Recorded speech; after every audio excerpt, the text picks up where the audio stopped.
Hi everyone. In this video, we're going to start talking about chapter 9, where we're estimating the value of a parameter. So as a reminder, a parameter describes the whole population.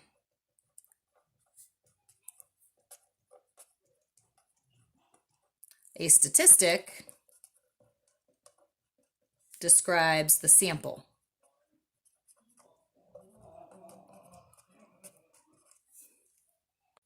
So this is the point in the course where we are moving from descriptive statistics to inferential statistics.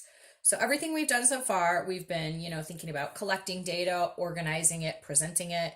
You did your whole big project 1, where you did a lot of that stuff from chapters 1 through 4, making your graphs, finding your summary statistics, all those things. And then in chapters 5 and 6, we've done a little bit with probability. And then in chapters 7 and 8, we looked at the normal distribution. So I would say this is where we're really moving to the inferential side of things.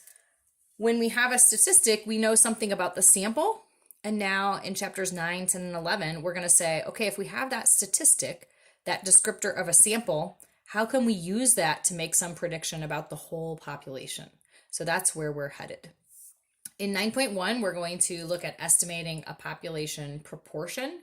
So proportion is something we haven't talked about too much. I think we saw this notation way back in chapter 3 when we defined a bunch of our variables.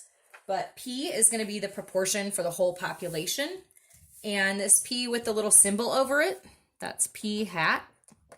That's going to be our proportion for the sample. So the way that you find P hat, the sample proportion, is by taking X divided by N. So N is your sample size, and X is the number in a category. So X is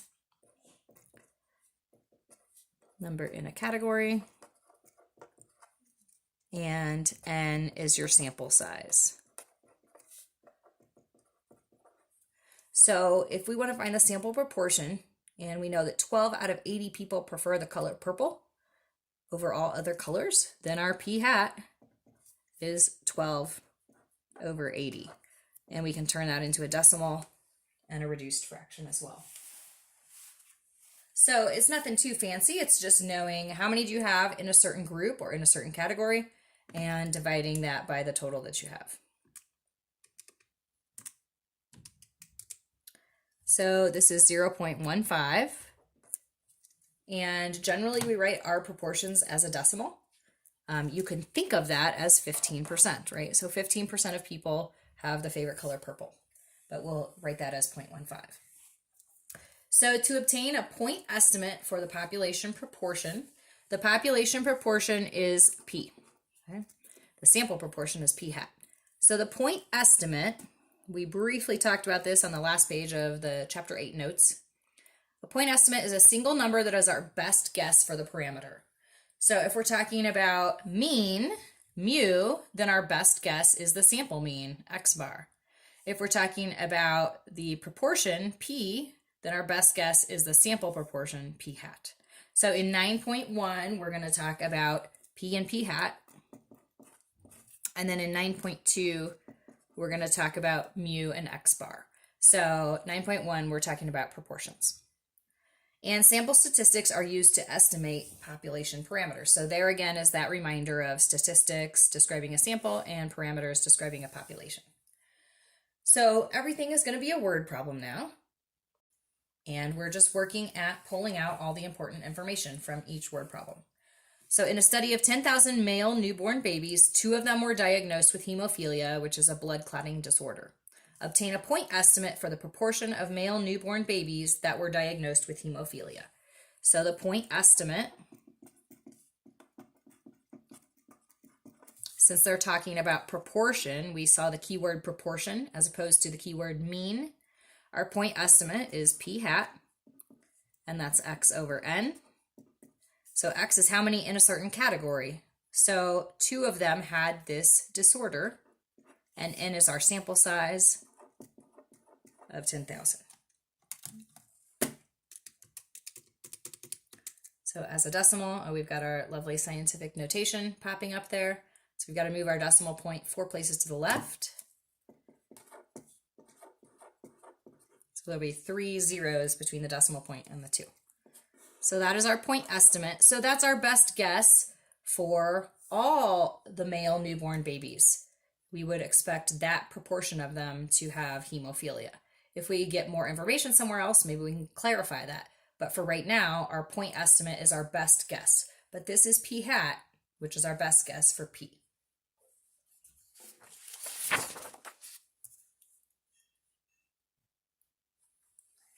Next thing we're going to do is construct and interpret a confidence interval for a population proportion. So if we had that example where 15% of people preferred the color purple, we know that that's probably not going to be true for everybody everywhere. We just had a very small sample of 80 people, and that was the proportion that came out of that sample. So we would expect, though, that the population proportion for the proportion of people who like the color purple best would be somewhere around that 0.15. So we wouldn't expect it to be exactly that, but somewhere around there.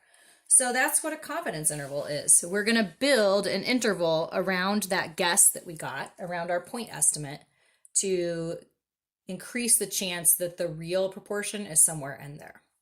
So a confidence interval is an interval of numbers that's used to estimate the value of a parameter. It's determined by using data obtained from a sample and using a specified level of confidence. So if you just look at a point estimate, and this is just a little image from a book, if your point estimate is 0.74, then there's a little dot. That is a guess, but it's unlikely that it's going to be exactly that value. Here is an interval estimate. So this is a confidence interval. So now they're expanding it on both sides. And now we have an interval. Now we're saying from 0.71 up to 0.77. So as we make that interval larger, then there's a better chance that our true population proportion falls somewhere in that range. So from the above example, the point estimate, P hat, was 0.74 in that first picture. And then the confidence interval for the proportion, P, is this. 0.71 is less than P is less than 0.77. So we're saying that P, the true population, should be somewhere in that range. So this guy was our P hat, and this is our little interval, saying P is somewhere in there. So you'll see the notation is different with the P and the P hat. So the P hat is an individual point, and that's what we got from the sample, our sample proportion. When we do the interval, we're saying that the true population proportion, the P, not the P hat, should be somewhere in that range. And this confidence interval they found by adding and subtracting 0.03 to that 0.74. So that 0.03 is called the margin of error. So our confidence interval, a real generic formula, is that it's the point estimate, that value in the middle, plus or minus the margin of error. And we can write this in two ways. This is kind of a long word form. So if you do your point estimate minus your margin of error, that is also called the lower bound. And if you do your point estimate plus the margin of error, that's going to give you your upper bound. So you get these two values that your parameter should fall somewhere in between. So this notation with the inequalities is what I prefer, and it looks something like this. You also will sometimes see in the textbook and in my stat lab, they will just write it like this. They'll write it with parentheses, and the first number is the lower bound, and the second number is the upper bound with a comma in between. And if you have the upper and lower bounds, you can find the point estimate because it's in the middle of there. So here's a little word formula to help you do that. The point estimate can be found from the confidence interval by doing lower bound plus upper bound over 2. So this is the one way to write the confidence interval, and this is the other.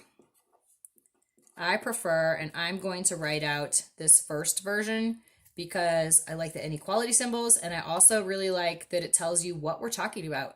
What is in between those two numbers? The P, the population proportion. And then when we go to 9.2, it'll be the mu, the population mean. So let's get some actual examples with some numbers. So this is the one that I prefer and that I will use, and that I will want you to use on your quizzes and tests.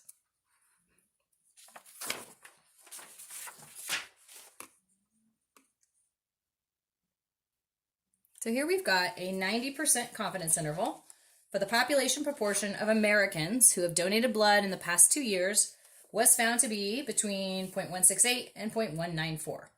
If you wanted to say that in percents, right? Somewhere between 16.8% and 19.4% of people have donated blood in the past 2 years. Okay? That's our confidence interval. What's the point estimate? Well, the point estimate is what's in the middle. Okay? So the point estimate is the lower bound plus the upper bound divided by 2.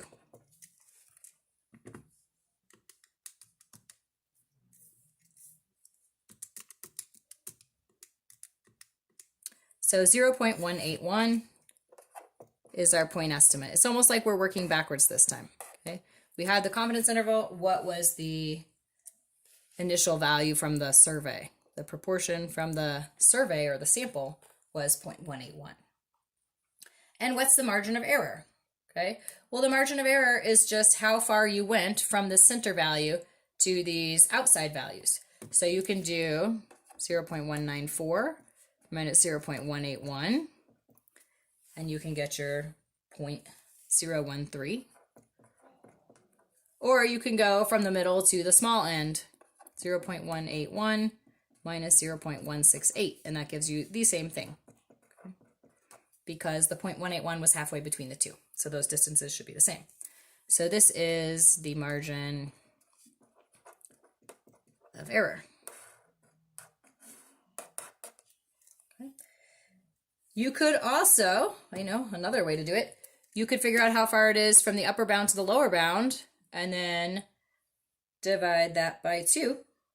And that would also give you the margin of error because you've got 2 margins of error here. So here's another little picture. Maybe this will help you. You've got your point estimate in the middle. You've got your point estimate plus your margin of error. We'll call that guy Mo for now. Margin of error. And your point estimate minus your margin of error. Okay, so that's your point estimate. And so for this particular example, this was 0.181. When I added my margin of error, I had 0.194. When I subtracted it, I had 0.168. And so these two outside values give me the confidence interval. And then the distance between the two is the margin of error. That's how you got from the middle to the outside, adding and subtracting the margin of error. So the number in the middle is the point estimate. The two outside values are the confidence interval values. And the way you get from the middle to the outside is adding and subtracting the margin of error. So again, the math calculations are not hard. It's just kind of wrapping your mind around all the vocabulary.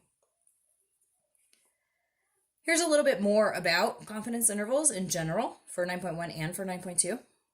Once we calculate the confidence interval, we still don't have a guarantee that the true population value is going to be in there. It might or it might not, because we're not predicting 100%, right? We are hoping that it's in there, but there's no guarantee that our proportion of people who actually have donated blood in the past 2 years will be between 0.168 and 0.194. Okay, we're hoping, but it's not guaranteed. So there's this degree of certainty or confidence that can be assigned before an interval estimate is made, and you might have noticed it right here because they told us we had a 90% confidence interval. A very common one is that people want to be 95% confident that the true population parameter is in the interval. But there's a lot of others that you'll see as well. 80%, 90%, 95, 98, 99, 92. We could do anything, right? We're never going to be 100% confident, so there will never be a 100% confidence interval. But we have a range of values we can use, and it will just affect the calculations we do.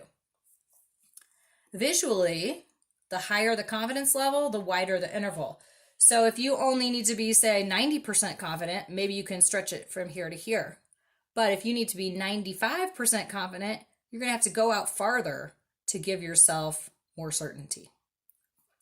And the confidence level of a confidence interval of a parameter is the probability that any possible sample will result in an interval that contains the parameter. We're going to have some different formulas for the confidence intervals.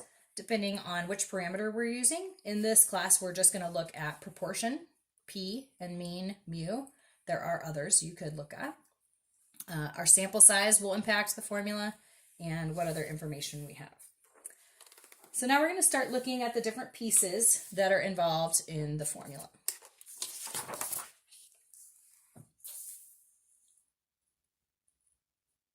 Here is the formula for the confidence interval of a proportion. It looks really messy. I promise it's not as bad as it looks. Aren't you glad you don't have to memorize these formulas, right? So note cards, formula sheets are all really useful. The P, the true population proportion, is here in the middle. And the P hat, there's your point estimate. And here's your plus and your minus. And so this big chunk is your margin of error. So this guy right here is our point estimate.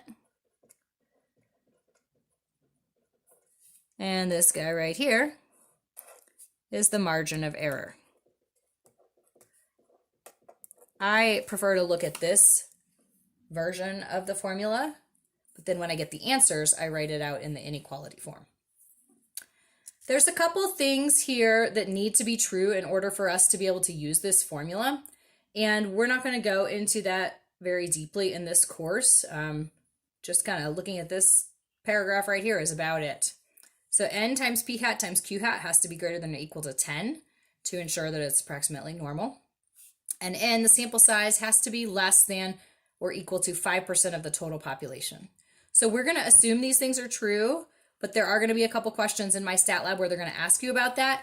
Make sure you click on the little help bar and look for the instructor tips. So we added some wording in there to kind of help you navigate through those.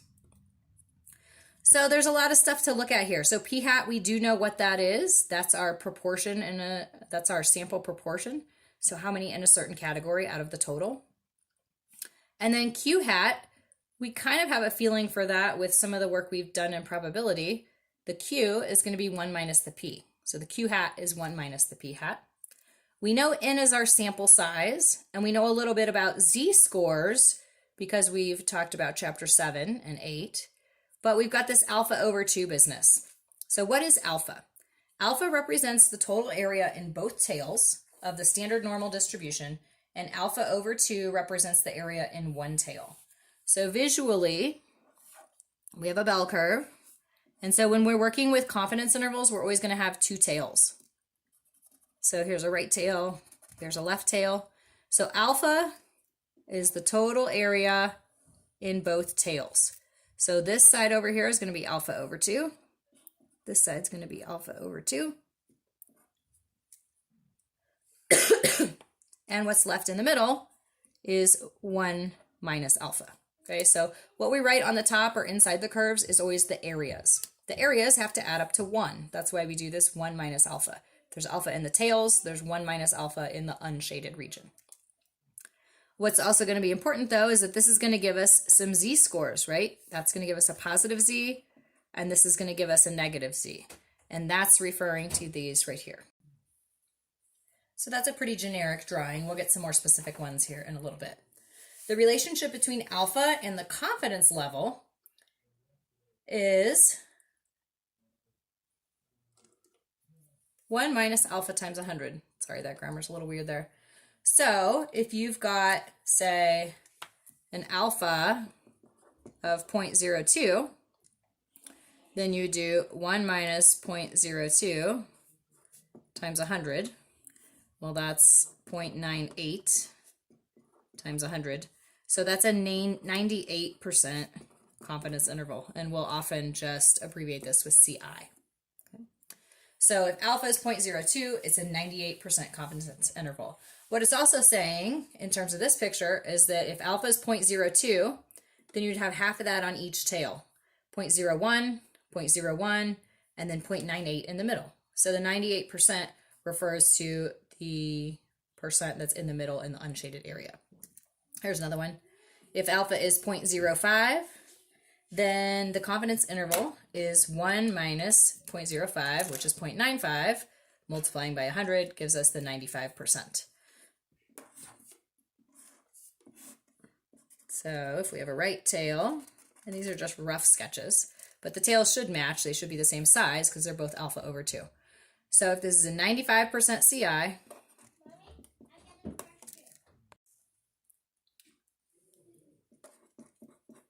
so 0.05 is going to be the area in the tails since that's the alpha. So 0.025 is the area in each tail, and that leaves 0.95 in the middle. So we're going to get these little z's, a positive z and a negative z. So these are the z alpha over 2. These are the critical values. That's what they're called. They separate the middle 95% from the extra little percents in the tails.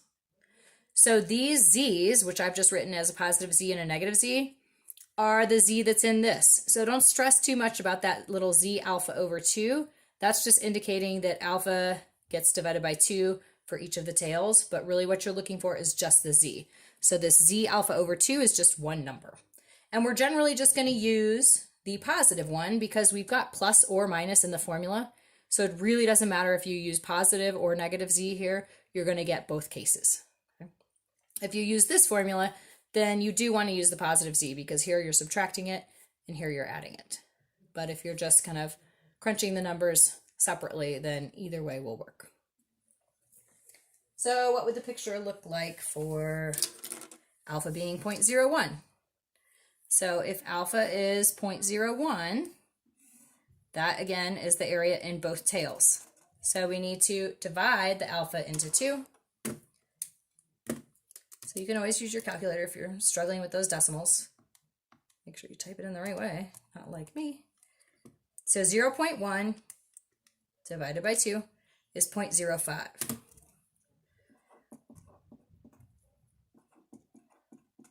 You could also take that 0.1 and start up here and figure out, well, what kind of confidence interval is this? So if alpha is 0.1, 1 minus 0.1 is 0.9, 0.9 times 100 is 90. So this is a 90% confidence interval. We have 5% of the area in the right tail, 5% of the area in the left tail, and 90% of the area right there in the middle. So we're kind of getting a little ahead of ourselves, but the next page says, what is z alpha over 2? So z alpha over 2 are those critical values. They are just z-scores, but they're special because they're separating that normal curve into certain segments.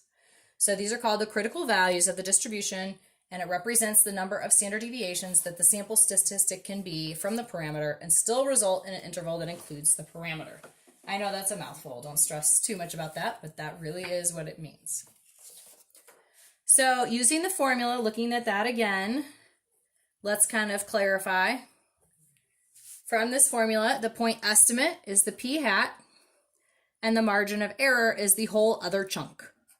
Z alpha over 2, so that's just a little subscript on z, that's a single number, times the square root of p hat multiplied by q hat divided by n. So since we're going to do some of these confidence intervals so often and see them so frequently, it's useful to make a little table here. We could also use our tables. Ooh, let me go grab that. Our printed tables. We could use table 7. I'll go grab one of those. I tend to be a calculator girl, so we're going to use inverse norm, but we can also use the tables. And we're going to round these critical values to 3 decimal places. So I know that's a little different, but that is the convention. So now, yes, it is a z-score, which we usually rounded to 2 decimal places, but now it's a very special and important z-score that has to do with our confidence interval. So now we're going to round those to 3 places to kind of set those apart and to note that it's something different than what we've been doing before.